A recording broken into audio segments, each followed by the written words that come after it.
Mesdames et messieurs les élus, le temps est venu de choisir votre camp.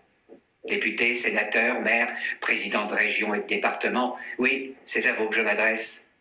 Nous ne sommes pas dans le même camp, disait un préfet il y a quelques mois aux Gilets jaunes. En cette fin avril 2020, cette phrase résonne encore plus fort dans les cerveaux de plus en plus éveillés des citoyens libres et souverains de France. Nombre d'entre eux attendent votre réponse personnelle à la question suivante. Que préférez-vous?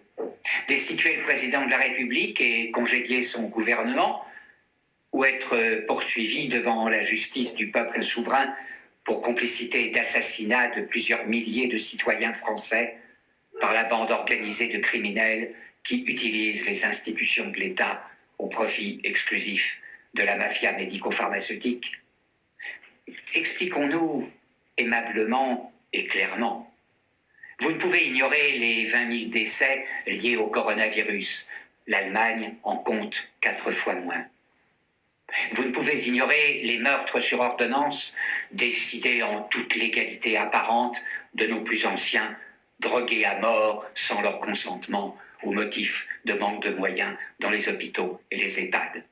Vous ne pouvez ignorer que les individus qui occupent à ce jour les plus hautes fonctions de l'État ont interdit aux médecins de ville de soigner leurs patients avec le médicament parfaitement efficace utilisé par le professeur Didier Raoult à Marseille et dans nombre de pays. Combien de morts dues à cette interdiction criminelle de l'hydroxychloroquine? Combien de morts dues à l'ignorance volontaire par les autorités de l'État du protocole américain du professeur Paul Marik, qui permet, grâce à la vitamine C à haute dose, de sauver des vies de patients atteints d'une pneumopathie provoquée par ce virus?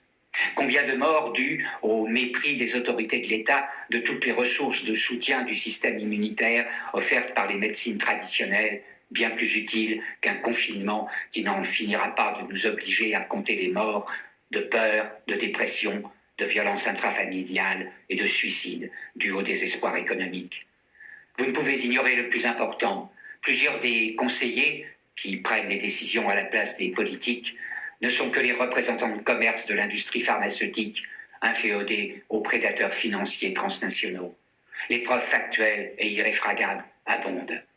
Vous ne pouvez ignorer que plusieurs d'entre eux sont rémunérés par les laboratoires qui veulent à tout prix vendre des antiviraux aux effets secondaires délétères et à l'efficacité dérisoire face à un protocole certes marseillais et non parisien, mais 10 fois moins cher et 10 fois plus efficace.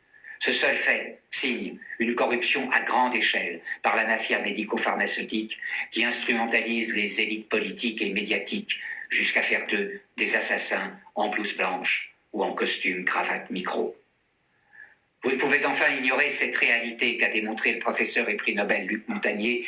Le virus COV2 a été fabriqué dans l'un des trop nombreux laboratoires chinois, américains, anglais, français, russes, israéliens et autres, voués officiellement à la recherche de vaccins, mais qui se consacrent en réalité à préparer et mettre en œuvre des guerres bactériologiques et électromagnétiques multidimensionnelles dont sont victimes tant nos militaires ou nos infirmières que les plus âgés d'entre nous.